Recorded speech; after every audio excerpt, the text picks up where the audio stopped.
हमारी आज की वीडियो है प्रोड्यूसर्स इक्विलिब्रियम के बारे में। Okay, producers equilibrium. सबसे पहले हम इक्विलिब्रियम का मीनिंग जानेंगे।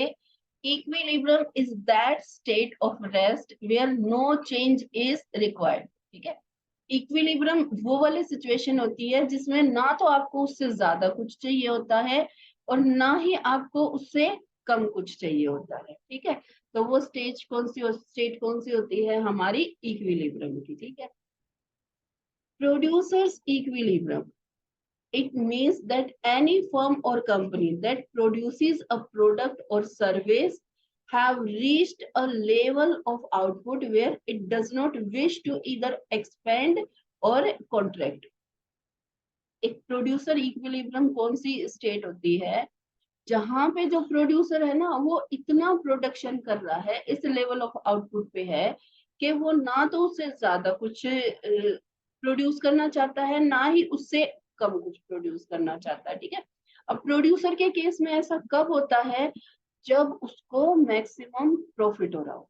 ठीक है, मतलब जितना प्रॉफिट वो अर्न कर सकता है उस टाइप के फॉर्म ऑफ मार्केट में और उस टाइप के इंडस्ट्री में वो मैक्सिमम प्रॉफिट अर्न कर रहा है अपनी फर्म से। ठीक है, it means that combination of price and cost which yields the producers maximum profit which declines if more is produced. मतलब प्रोड्यूसर इक्विलिब्रियम में किस सिचुएशन में होता है? जब वो एक ऐसी सिचुएशन में पहुंच गया है, ऐसी स्टेट में पहुंच गया है कि उस जिस लेवल ऑफ आउटपुट पे वो है उससे ना तो ज्यादा प्रोड्यूस करना चाहता है, ना तो उससे कम प्रोड्यूस करना चाहता है। ठीक है, इसका मतलब ये है कि वो एक ऐसी सिचुएशन में पहुंच गया है कि जहां पे उसको मैक्सिमम प्रॉफिट अर्न हो रहा है।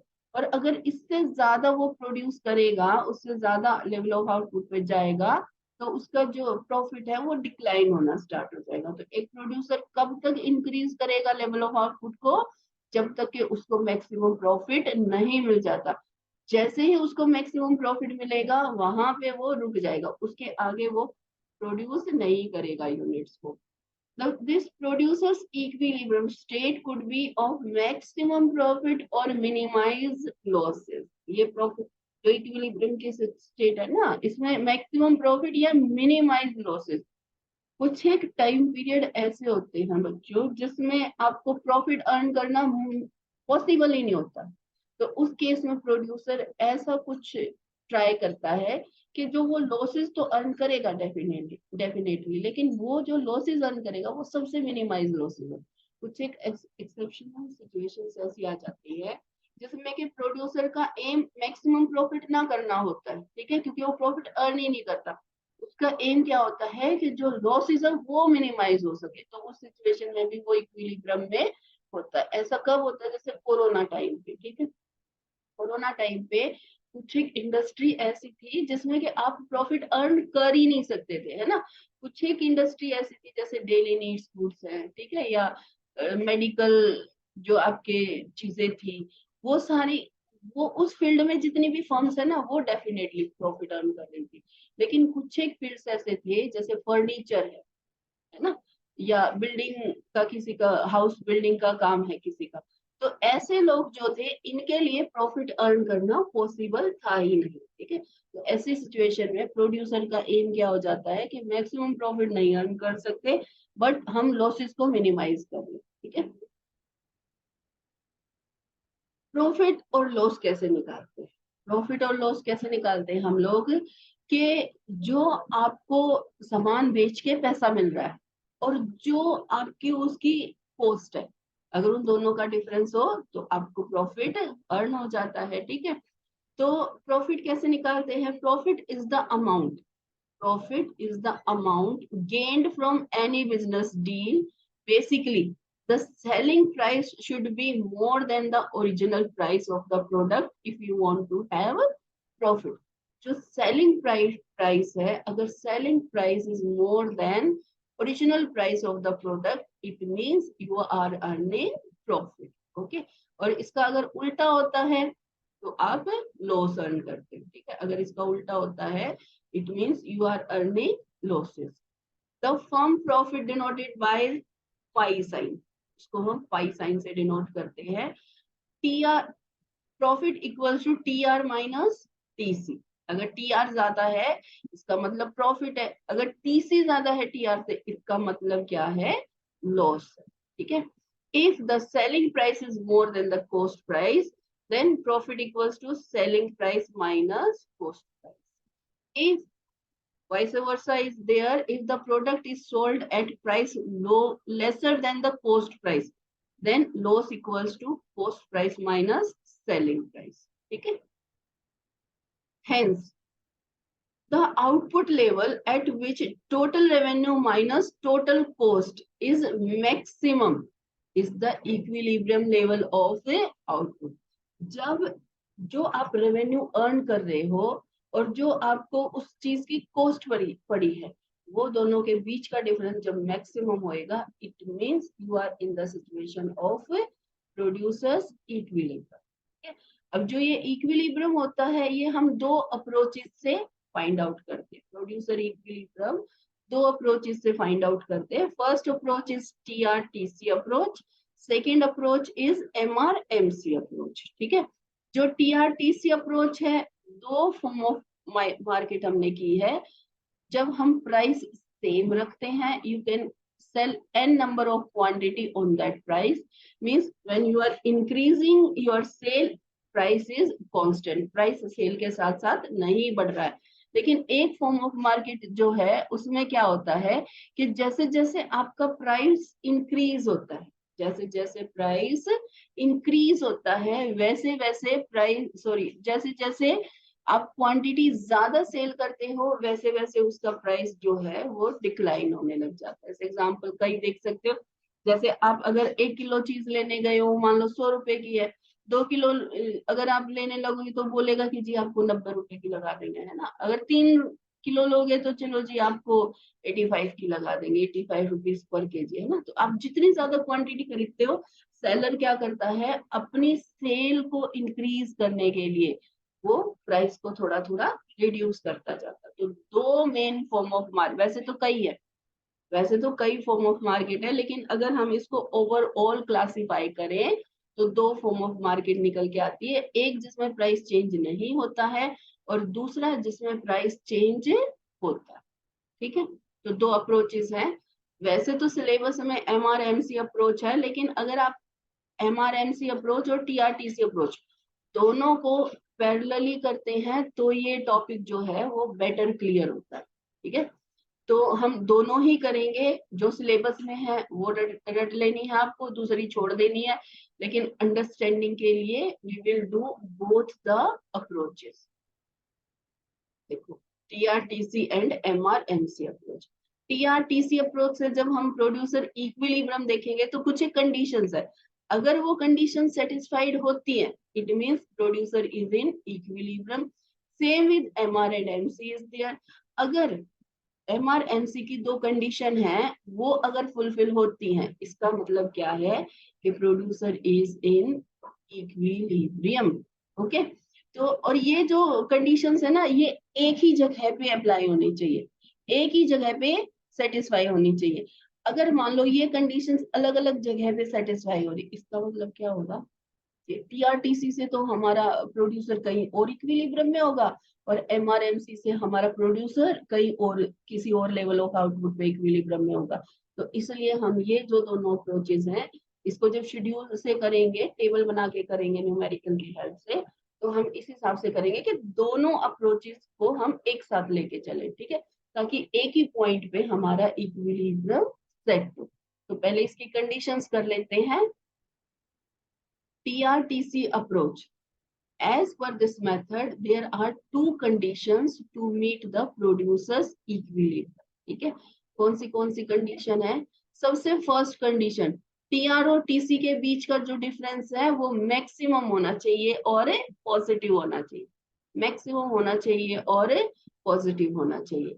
ठीक है, दूसरी कंडीशन है profit falls as more is produced. अगर हम जहां जिस लेवल ऑफ आउटपुट पे TR और TC का डिफरेंस मैक्सिमम है, अगर उसके आगे प्रोड्यूस करते हैं तो इसका मतलब क्या है, उसके बाद प्रॉफिट जो है वो फॉल होना चाहिए। अगर मान लो इनके बीच का डिफरेंस मैक्सिमम है और उसके बाद अगर आप और ज्यादा मान लो फिफ्थ यूनिट पे इनके बीच का डिफरेंस मैक्सिमम आ गया, इसका मतलब फिफ्थ यूनिट पे आप मैक्सिमम प्रॉफिट अर्न कर रहे, तो उसके बाद तो ऑब्वियसली प्रॉफिट डिक्लाइन होगा ना। मैक्सिमम प्रॉफिट आ गया तो उसके बाद तो प्रॉफिट क्या होगा, डिक्लाइन होगा। ठीक है, तो इसकी दो कंडीशन है TRTC अप्रोच से। आप किसी भी फॉर्म ऑफ मार्केट में करो, परफेक्ट कंपटीशन में करो या इम्परफेक्ट कंपटीशन में करो, ठीक है, दोनों में ये कंडीशन सेटिस्फाई होनी चाहिए। उस लेवल ऑफ आउटपुट पे प्रोड्यूसर इक्विलिब्रियम में होगा। ठीक है, नेक्स्ट है MRMC approach. It is the most used approach. ठीक है, ये सबसे ज्यादा यूज होती है MRMC अप्रोच, इसलिए ये हमारे सिलेबस में भी है। ठीक है, लेकिन TRTC भी यूज होती है। इसकी क्या कंडीशन है, MRMC अप्रोच की कंडीशन है सबसे पहले MR is equals to MC. Marginal revenue is equal to marginal cost. When one more unit of output is produced, जब एक आप output unit produce करते हो तो उस केस में MR क्या होती है, MR is the benefit in terms of more revenue और MC is the cost to the producer।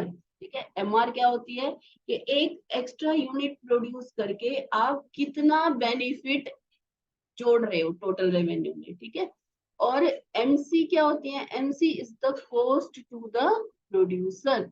MC is the cost to the producer, मतलब एक एडिशनल यूनिट प्रोड्यूस करने से कितना कॉस्ट में इंक्रीमेंट हुआ, तो ये दोनों इक्वल होने चाहिए। ठीक है, देखो अब यहाँ पे एक क्वेश्चन अराइज होता है, कई बार स्टूडेंट्स का ये क्वेश्चन अराइज होता है कि MR मतलब जितना आप रेवेन्यू अर्न कर रहे हो एक एक्स्ट्रा यूनिट प्रोड्यूस करके, और MC मतलब जितनी उसकी कॉस्ट आ रही है। अगर ये दोनों इक्वल है, अगर ये दोनों इक्वल है तो प्रॉफिट कहाँ से हुआ।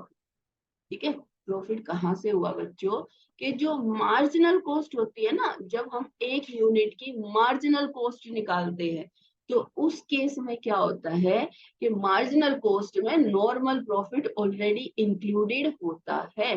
कोई भी एक यूनिट प्रोड्यूस करने के लिए अगर हम उसकी कॉस्ट निकाल रहे हैं तो हम कितने फैक्टर ऑफ प्रोडक्शन होते हैं, 4 फैक्टर ऑफ प्रोडक्शन होते हैं। ठीक है, land labour, land labour, capital और एंटरप्रेन्योरशिप। ठीक है, तो 4 फैक्टर ऑफ प्रोडक्शन होते हैं। तो इन चारों की कॉस्ट जितनी भी होती है, लैंड को मिलेगा रेंट, ठीक है, लेबर को मिलेगा रेम्युनरेशन जो उनका कॉम्पनसेशन है, वेजेस, सैलरी, ठीक है, और कैपिटल को मिलेगा इंटरेस्ट, और एंटरप्रेन्योर को क्या मिलेगा, प्रॉफिट। ठीक है, तो जो मार्जिनल कॉस्ट होती है ना एक यूनिट को प्रोड्यूस करने की, उसकी इंडिविजुअल कॉस्ट है, उसके अंदर एंटरप्रेन्योर की कॉस्ट भी इंक्लूडेड होती है। एंटरप्रेन्योर की कॉस्ट का मतलब क्या होता है बच्चों, एंटरप्रेन्योर की कॉस्ट का मतलब ये है कि उसमें ऑलरेडी नॉर्मल प्रॉफिट इंक्लूडेड है। तो जहां पे मार्जिनल रेवेन्यू और मार्जिनल कॉस्ट इक्वल होंगे, इसका मतलब वहां पर क्या होगा, प्रोड्यूसर नॉर्मल प्रॉफिट अर्न करता है। ठीक है, तो ये मार्जिनल रेवेन्यू और मार्जिनल कॉस्ट की डेफिनेशन गिवन है। उसके बाद clearly you can see, clearly as long as benefit is greater than the cost, जब तक, देखो 3 सिचुएशन हो सकती है। इक्विलिब्रियम पे तो कब होगा, जब MR इक्वल्स टू MC हो। ठीक है, जब MR इक्वल्स टू MC है, इसका मतलब क्या है, जो प्रोड्यूसर है, प्रोड्यूसर नॉर्मल प्रॉफिट अर्न कर रहा है। ठीक है, यहाँ पे देखो 3 सिचुएशन आ सकती है आपकी, एक टेक्स्ट बॉक्स में लेते हैं।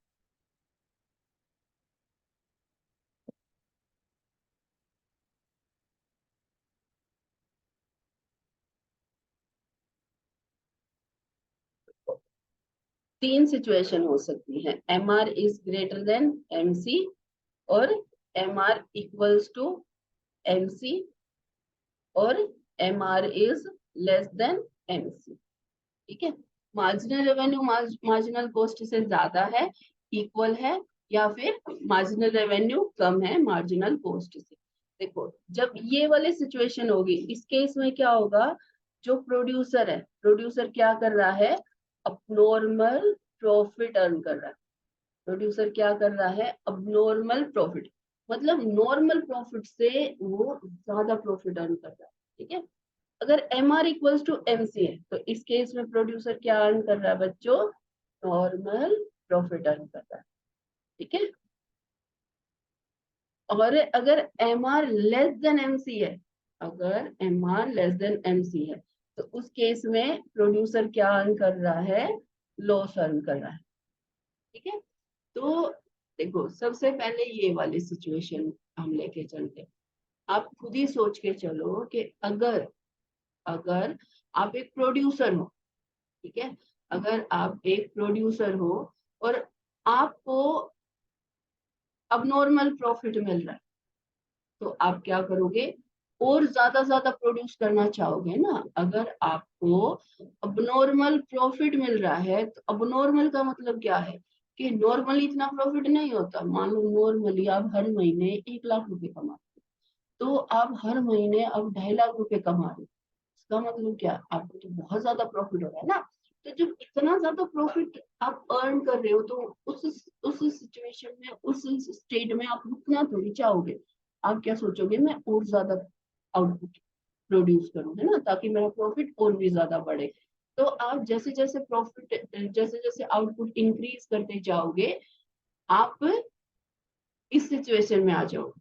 ठीक है, किस सिचुएशन में आ जाओगे, जब M R equals to M C हो जाएगा। यहाँ पे आप क्या अर्न कर रहे हो, नॉर्मल प्रॉफिट अर्न कर रहे हो। ठीक है, तो नॉर्मल प्रॉफिट अर्न कर रहे हो तो भी आप प्रोड्यूस करोगे, क्योंकि you are earning normal profit, आपको लॉस नहीं हो रहा है।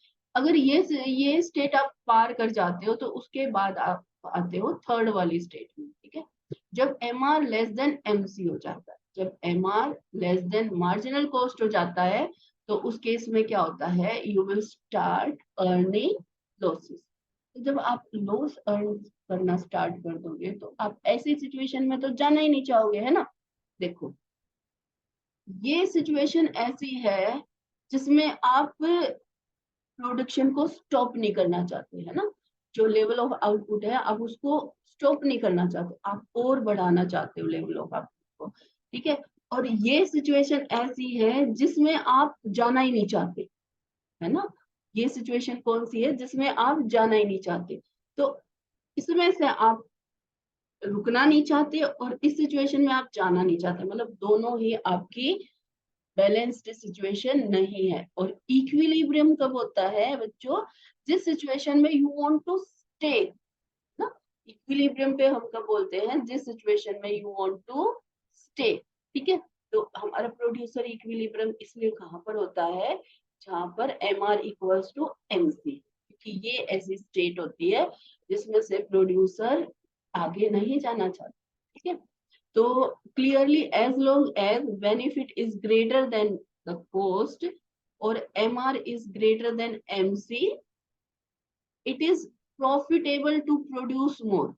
जब तक ये वाली स्टेट है आपकी, तो आपको क्या होता है, it is more profitable to produce. ठीक है, ज्यादा आपको प्रॉफिट मिलेगा।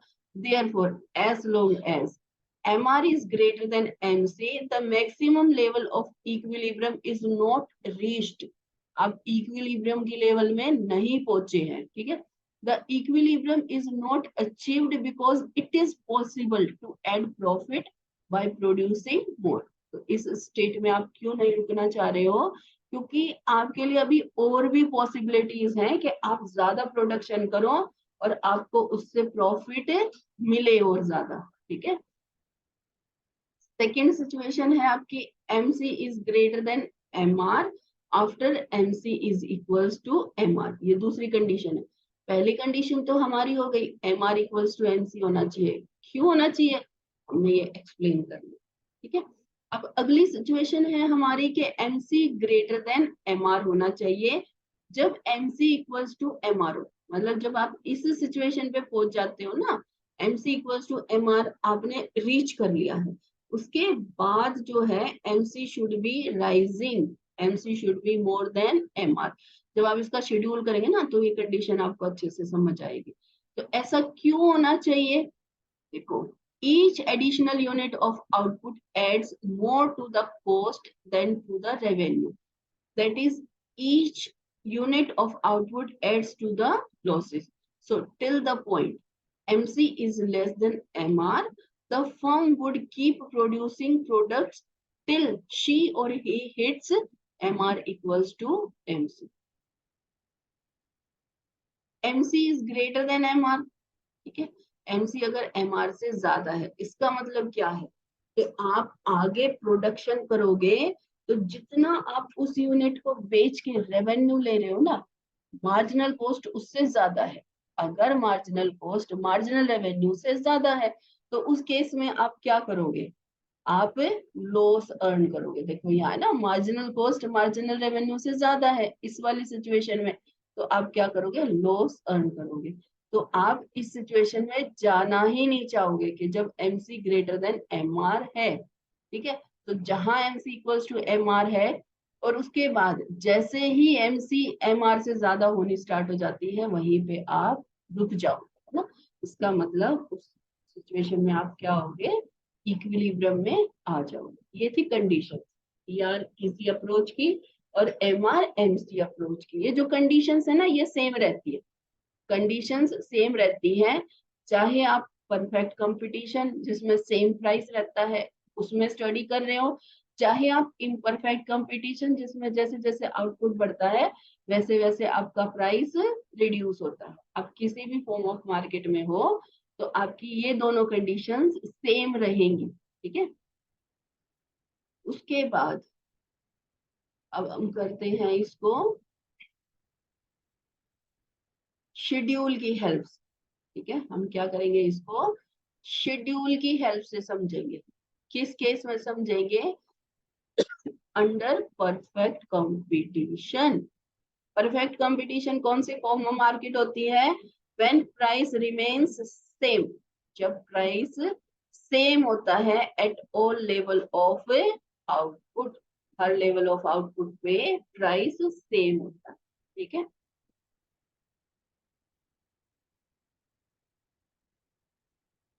ये देखो शेड्यूल है हमारे पास।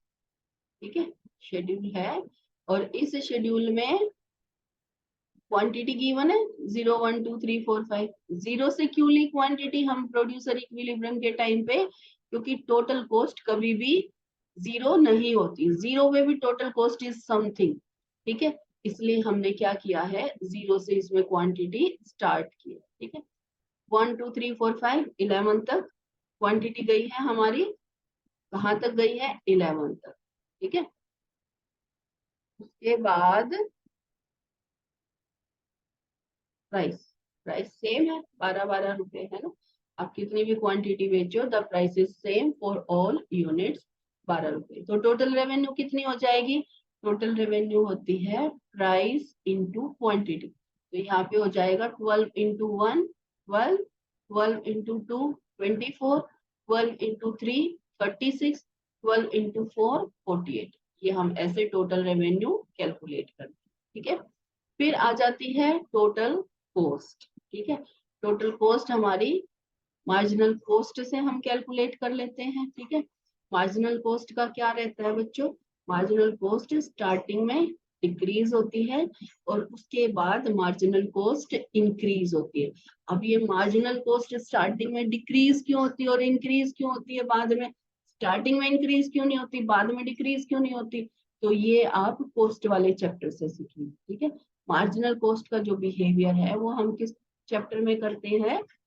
कॉस्ट वाले चैप्टर में। मार्जिनल कॉस्ट या टोटल कॉस्ट का जो बिहेवियर है वो हम कॉस्ट वाले चैप्टर में कवर करते हैं और TR और MR का जो बिहेवियर है वो हम रेवेन्यू वाले चैप्टर में करते हैं कवर। तो प्रोड्यूसर्स इक्विलिब्रियम से पहले आपको रेवेन्यू और कॉस्ट वाला चैप्टर अच्छे से आना चाहिए, तभी आपको ये चैप्टर बेटर समझ आएगा। अदरवाइज आपको ये समझ ही नहीं आएगा कि ये यहाँ कम क्यों करा और यहाँ ज्यादा क्यों करा। देखो मार्जिनल कॉस्ट है 15 12 10 9 8 7, फिर ये इंक्रीज होनी स्टार्ट होगी। अब हमने यहाँ पे टोटल कॉस्ट निकालनी। ठीक है, स्टार्टिंग में हमने 0 यूनिट पे ली है 3। 3 क्या है? ये फिक्स्ड कॉस्ट है। ये भी उसी में कॉस्ट वाले चैप्टर में आपको समझ आता है कि 0 यूनिट पे टोटल कॉस्ट कितनी है 3, ये फिक्स्ड फैक्टर्स की कॉस्ट है, ठीक है। फिर 1 यूनिट पे कितनी हो जाएगी 3 प्लस 15 कितनी होगी, ये 3 प्लस 15 18 होगी। फिर अगली टोटल कॉस्ट कितनी हो जाएगी 18 प्लस 12 30। फिर अगली कितनी हो जाएगी 30 प्लस 10 40। फिर अगली हो जाएगी 40 प्लस 9 49। फिर अगली है 49 प्लस 8 57, ठीक है। ये कैलकुलेशन आप एक बार जरूर चेक कर लेना, अगर कोई मिस्टेक हो तो कमेंट में डाल देना, ठीक है, मैं करेक्शन कर लूंगी। वैसे मैंने ये चेक की थी, ठीक है। अब हम प्रॉफिट कैलकुलेट करेंगे, ठीक है। प्रॉफिट कैसे आता है T R minus T C. तो 0 यूनिट का प्रॉफिट है -3। 1 यूनिट का प्रॉफिट कितना है 12 माइनस 18, 12 में से 18 गए, टोटल कॉस्ट ज्यादा है, ठीक है, टोटल रेवेन्यू से, तो ये आ गया -6। फिर 24 minus 30 -6, 36 minus 40 -4, 48 minus 49 1, 60 minus 57 3, 72 minus 64 8। अब ये ऐसे ऐसे करके प्रॉफिट आ गया। देखो हमारी पहली सिचुएशन हम लेके चलते हैं कि प्रोड्यूसर इक्विलिब्रियम हम किससे सीख रहे हैं टीआरटीसी अप्रोच। जब आपका टीआरटीसी अप्रोच से क्वेश्चन आएगा तो उस केस में आपको क्या करना है, पूरा शेड्यूल नहीं बनाना। अगर टीआरटीसी अप्रोच से आपका आएगा क्वेश्चन तो आपको सिर्फ इतना पोर्शन बनाना, ठीक है। टीआरटीसी अप्रोच से ये अगर आप बनाओ एमआरएमसी तो ये आपके पास ऑप्शनल है, ठीक है, कंपल्सरी नहीं है बनाना। प्रॉफिट निकाल लिया, तो जब हमने टीआरटीसी अप्रोच की थी तो हमने क्या इसकी कंडीशन पड़ी थी, अगर आप पिछली स्लाइड में देखें तो एक सेकेंड, ये देखो टीआरटीसी अप्रोच की क्या कंडीशन है कि दोनों के बीच का टीआरटीसी के बीच का डिफरेंस मैक्सिमम होना चाहिए और उसके बाद प्रॉफिट कम होना स्टार्ट होना चाहिए, ठीक है। अब हम इस शेड्यूल में देख लेते हैं इनके बीच का डिफरेंस मैक्सिमम कब है, एक यहाँ पर है और एक यहाँ पर है। जो डिफरेंस है दोनों के बीच का मैक्सिमम कब है, यहाँ पर और यहाँ पर। यहाँ पर प्रोड्यूसर इक्विलिब्रियम में नहीं होगा। यहाँ पर प्रोड्यूसर इक्विलिब्रियम में क्यों नहीं होगा, क्योंकि इस प्रॉफिट के बाद अगला प्रॉफिट डिक्लाइन नहीं हो रहा है, अगला प्रॉफिट कांस्टेंट है। लेकिन जब आप ये वाला मैक्सिमम प्रॉफिट अर्न करोगे means you are producing 10th unit, तो आपका प्रॉफिट इसके बाद क्या होगा, डिक्लाइन होना स्टार्ट हो जाएगा। तो दोनों कंडीशन जो है आपकी 10th यूनिट पे सेटिस्फाई होती है। Here profit is maximum and after this point profit is declining, ठीक है। तो ये आपकी यहाँ पे दोनों कंडीशन सेटिस्फाई होती है। तो आप इसको कैसे लिखेंगे, producer is in equilibrium at 10th unit of output because here all the conditions of producers equilibrium are satisfied। 10th unit पे वो इक्विलिब्रियम में है। क्यों है 10th यूनिट पे, क्योंकि सबसे पहले टीआरटीसी अप्रोच से difference between total revenue and total cost is positively maximized. यहाँ पे दोनों का डिफरेंस मैक्सिमम है और profit falls as more is produced. आप 17 के बाद प्रोडक्शन करेंगे तो आपका प्रॉफिट जो है वो कम होना स्टार्ट हो जाएगा, ठीक है। तो आप यहाँ पे इक्विलिब्रियम में है, क्यों है, आपको ये कंडीशंस लिख देनी है साथ, ठीक है। ये देखो 10th यूनिट पे आप क्या कर रहे हो, इक्विलिब्रियम में हो। क्यों हो इक्विलिब्रियम में, क्योंकि आप यहाँ पे मैक्सिमम प्रॉफिट अर्न कर रहे हो, ठीक है। एमआरएमसी अप्रोच से अगर हम लेके चले इक्विलिब्रियम को, एमआरएमसी अप्रोच क्या कहती है कि MC should be greater than MR. ये रॉन्ग हो गया, इसको ठीक कर लेना। एमसी इक्वल्स टू एमआर, ये यहाँ करेक्शन कर लेना। MC equals to MR and after MC equals to MR, condition गलत लिख दी हो तो ये कंडीशन काट देना, ठीक है। ये कंडीशन कट कर देंगे। ठीक है, इसकी जगह पे आप क्या कंडीशन लिखोगे, जो मैं टाइप कर रही हूँ ना कंडीशन, वो लिखनी है आपको।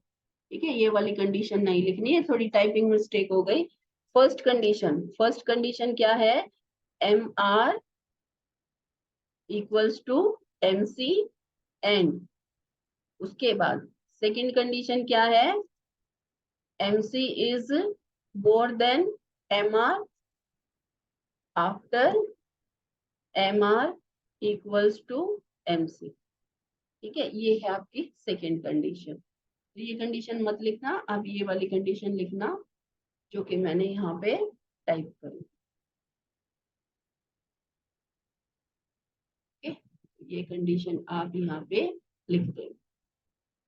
ये कब है, देखो यहाँ पे M R equals to M C. अब देखो ये जो शेड्यूल है इसमें M R equals to M C दो जगह पे आ रहा है ना।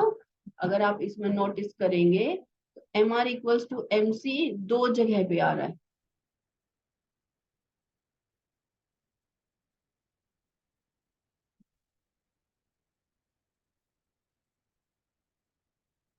थोड़ा सा ये कंडीशन ध्यान दे लेना है ना, पीछे इसमें रिवाइंड करके थोड़ा सा, तो ये पहले कंडीशन लिख लेना, अभी नीचे वाली कंडीशन साथ दिख रही है। ये देखो इसमें दो जगह पे इक्विलिब्रियम में है, ये दो जगह पे इक्वल आ रहा है, इक्विलिब्रियम में नहीं है, दो जगह पे M R equals to M C हो रही है ना।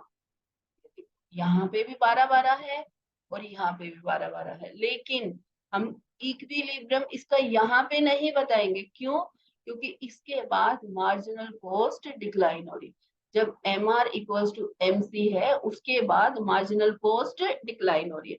तो टू लेवल ऑफ आउटपुट पे सिर्फ one condition is satisfied, M R equals to M C. जो सिर्फ one condition is satisfied, M R equals to M C, second condition is not satisfied. लेकिन अगर आप 10 लेवल ऑफ आउटपुट पे आते हो तो यहाँ पे M R equals to M C and M C is rising after M R equals to M C. M R और एम सी के बराबर होने के बाद जो एम सी है वो राइज हो रही है ना, एम सी राइज होगी, इसका मतलब क्या है, आपका प्रॉफिट डिक्लाइन होना स्टार्ट हो जाए। ठीक है, तो आप यहाँ पे प्रोडक्शन इसके बाद नहीं जाना चाहोगे। तो 10 लेवल ऑफ आउटपुट पे इक्विलिब्रियम में क्यों है, एमआरएमसी अप्रोच की हेल्प से, क्योंकि यहाँ पर M R is equals to M C and M C is greater than M R after M R equals to M C, या फिर ऐसे लिख सकते हो M C is rising after M R equals to M C. दूसरा आप इसको किस तरीके से लिख सकते हो, आप इसको ऐसे भी लिख सकते हो, first condition M R equals to M C and number two M C is rising after M R equals to M C, ऐसे भी लिख सकते। ठीक है, तो ये दो condition M R M C approach की सेटिस्फाइड होती है यहाँ पे।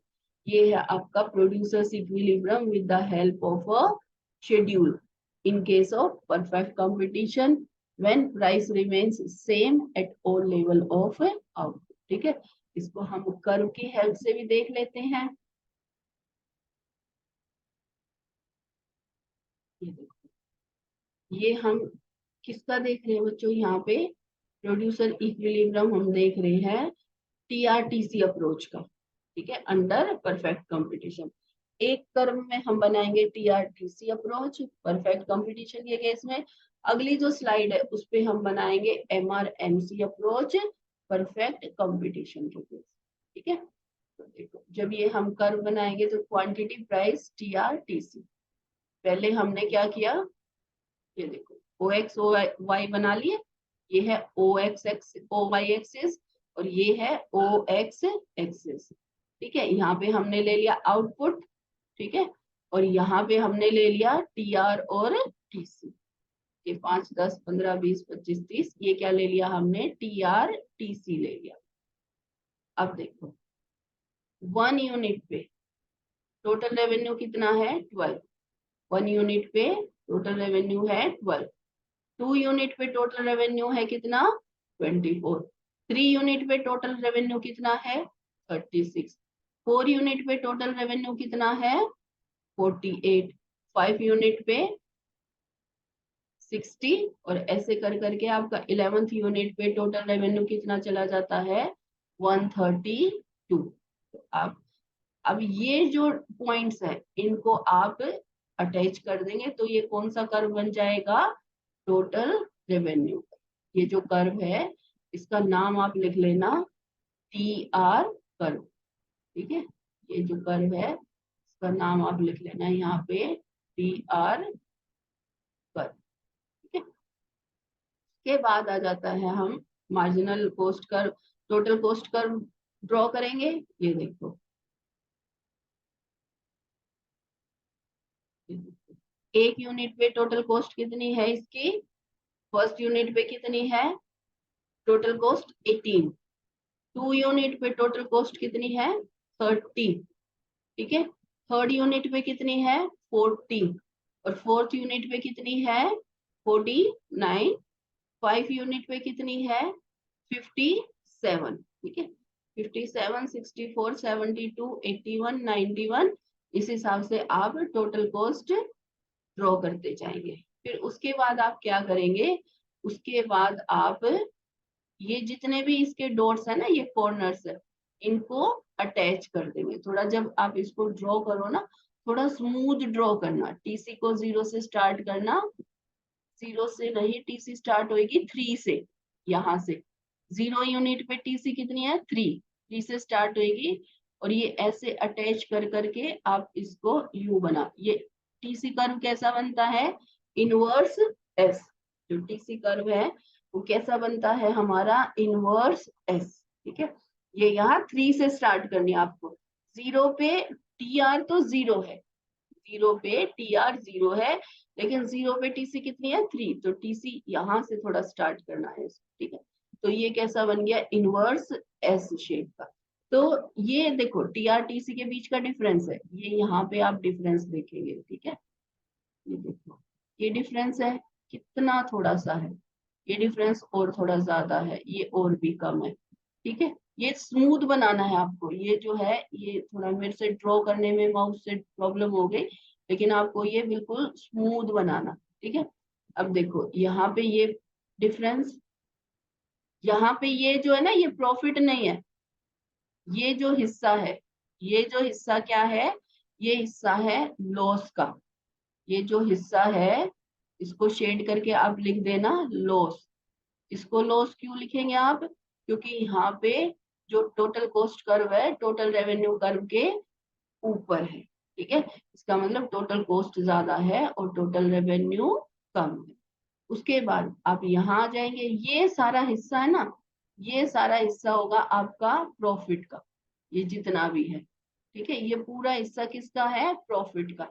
आप इस यूनिट पे 6 यूनिट पे इतना प्रॉफिट अर्न कर रहे हैं। ठीक है, भाई कलर चेंज कर लो, ये देखो 6 यूनिट पे आप इतना सा प्रॉफिट अर्न कर रहे हैं, 7th यूनिट पे आप और थोड़ा ज्यादा प्रॉफिट अर्न कर रहे हैं। ठीक है, और 8th यूनिट पे आप और ज्यादा प्रॉफिट अर्न कर रहे हैं।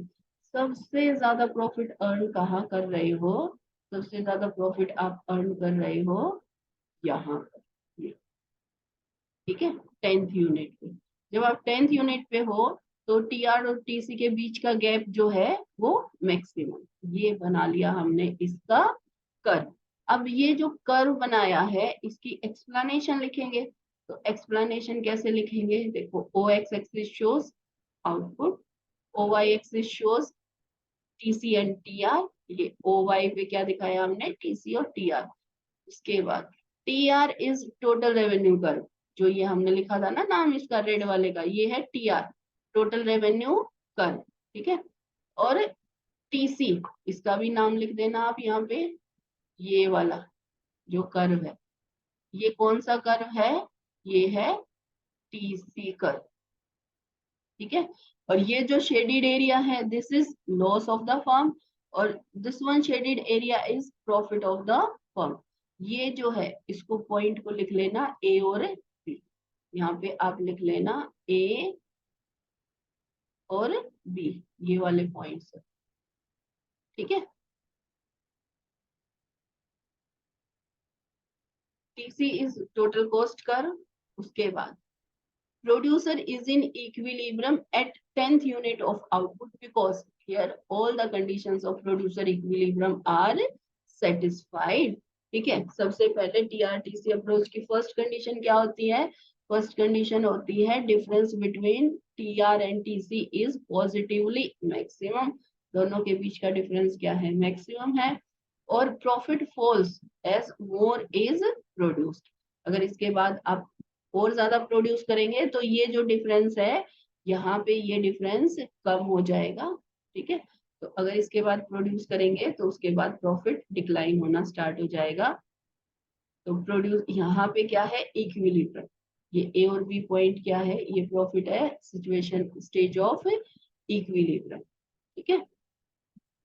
नेक्स्ट है हमारा producers equilibrium with the help of MR MC curve under perfect competition when price remains same. तो हमने एमआर एमसी का पोर्शन निकाल लिया है, जो हमारा शेड्यूल था ना उसमें से हमने सिर्फ एमआर और एमसी का पोर्शन निकाल लिया है। ठीक है, अब देखो इसका कर्व भी बनाएंगे। सबसे पहले हमने ओ एक्स ओ वाई बना लिया। ठीक है, ये ओ एक्स पे ले लिया आउटपुट और ओ वाई पे ले लिया हमने एम आर एम सी। उसमें टी आर टी सी लिखा था, आपको इसमें क्या लिखना है बच्चों? एम आर एम सी लिखना है। अब ये देखो, ये टोटल ये मार्जिनल रेवेन्यू कर्व है। ठीक है, मार्जिनल रेवेन्यू कांस्टेंट है 12 12 12 हर लेवल ऑफ आउटपुट पर। तो और फिर हम बनाएंगे मार्जिनल कॉस्ट कर्व। ठीक है, ये देखो मार्जिनल कॉस्ट फर्स्ट यूनिट पे कितनी है? 15। सेकंड यूनिट पे कितनी है? 12। थर्ड यूनिट पे कितनी है? 10। फोर्थ यूनिट पे कितनी है? 9। ऐसे ही फिफ्थ यूनिट पे है 8। सिक्स यूनिट पे है 7। सेवंथ पे है 8, इंक्रीज होनी स्टार्ट हो गई। एट्थ पे है 9। 9 पे है 10। फिर 10 पे है 12 और फिर 11 पे है 15। अब आपको क्या करना है? ये जितने भी पॉइंट्स आए ना इन सारे पॉइंट्स को कनेक्ट कर लेना। तो मार्जिनल कॉस्ट हमारा कैसा बनता है? यू शेप का, है ना। ये देखो ये बन गया हमारा मार्जिनल कॉस्ट का। ठीक है, तो इसकी कंडीशन मार्जिनल एमआरएमसी अप्रोच से जब हम प्रोड्यूसर्स इक्विलिब्रियम लेते हैं तो उसकी कंडीशन क्या है बच्चों? इसकी एक्सप्लेनेशन लिखेंगे। पहले तो यही वही सारे सेम पॉइंट लिखने हैं हमको। ओ एक्स एक्सिस पे आउटपुट है, ओ वाई एक्सिस पे एमसी एंड एमआर है, T R total revenue stake is okay. ये आप करेक्ट कर लेना बच्चों। यहाँ पे टीसी नहीं आएगा, आपको पता ही है यहाँ पे क्या आएगा? एमसी। और यहाँ पे टीआर नहीं आएगा, यहाँ पर क्या आएगा? एमआर। और ये भी टोटल रेवेन्यू नहीं होगा, यहाँ पर ये क्या हो जाएगा? Marginal revenue. ठीक है, पूरा लिख लेना इसको, मार्जिनल रेवेन्यू। मिस्टेक रह गई है। और ये भी टोटल कॉस्ट नहीं आएगा यहाँ पे, ये क्या आएगा? Marginal cost. Okay okay, producer is in equilibrium at 10th unit of output because here all the conditions of producer equilibrium are satisfied। ये जो एक्सप्लेनेशन है ना ये ज्यादा अलग नहीं बनाई मैंने, इस हिसाब से एक्सप्लेनेशन बनाई है कि आप टीआरटीसी अप्रोच करो या एमआरएमसी अप्रोच करो, explanation will remain same, only curves will be different। okay, producer is in equilibrium at 10th level of output। MRMC approach से क्या कंडीशन है? सबसे पहले MR is equals to MC. First condition क्या है इसकी? कि MR is MC equals to MR या एमआर इक्वल्स टू एमसी, एक ही बात है। ठीक है, और उसके बाद सेकंड कंडीशन क्या है? सेकंड कंडीशन है after MC is equals to MR MC is increasing. इसके बाद आपको क्या ऐड ऑन कर लेना है इसमें? After MC equals to MR MC is rising. Okay, ये कंडीशन इसमें ऐड कर लेना, तो ये आपकी पूरी कंडीशन हो गई। MRMC अप्रोच की हेल्प से आप देखोगे MC equals to MR first condition, after MC equals to MR MC is rising. Okay, तो ये हमारा क्या था, producers equilibrium in case of perfect competition when price remains same. ठीक है, तो ये TRTC अप्रोच से भी है और MRMC अप्रोच से भी है। नेक्स्ट जो वीडियो होगी हमारी वो होगी अंडर इम्परफेक्ट कंपटीशन के बारे में। ठीक है, ये सिचुएशन कौन सी है, ये हमारी कौन सी होमो मार्केट है, परफेक्ट कंपटीशन की मार्केट में। ठीक है, TRTC अप्रोच से इक्विलिब्रियम कैसे सेट करते हैं और MRMC अप्रोच से कैसे इक्विलिब्रियम सेट करते हैं। ठीक है, तो अगर आप लोगों ने यहाँ तक वीडियो को देखा है तो थैंक्स फॉर वॉचिंग, और इसके नोट्स जरूर बना लेना। जब आप वीडियो देख रहे होते हो तो साथ के साथ हर एक पॉइंट को लिखते जाया करो, तो उससे क्या होगा कि आप जैसे जैसे उसको लिखते जाओगे ना तो वो बेटर क्लियर होता जाएगा। और अगर आप एक बारी किसी भी टॉपिक को सुनते हो तो वो एक बारी में तो क्लियर होता ही नहीं, आप उसको 2-4 बारी आपको उसको करना पड़ता है। तो आपको अगर मान लो 5 बारी करके एक टॉपिक आता है, तो अगर आप फर्स्ट टाइम पे ही सारी कंडीशंस लिख लेते हो ना, तो फर्स्ट टाइम पे ही आपको थोड़ा बहुत दिमाग में बैठ जाएगा। तो आप अगर उसको 2 या 3 बारी भी सुनेंगे तो भी आ जाएगा समझ में। ठीक है, तो फर्स्ट टाइम जब भी आप करो तो साथ के साथ पॉइंट्स को लिखते जरूर जाया करो, सिर्फ सुनने से नहीं आते। ठीक है, अगेन अगर आपने यहाँ तक वीडियो को देखा है तो बच्चों थैंक्स फॉर वॉचिंग।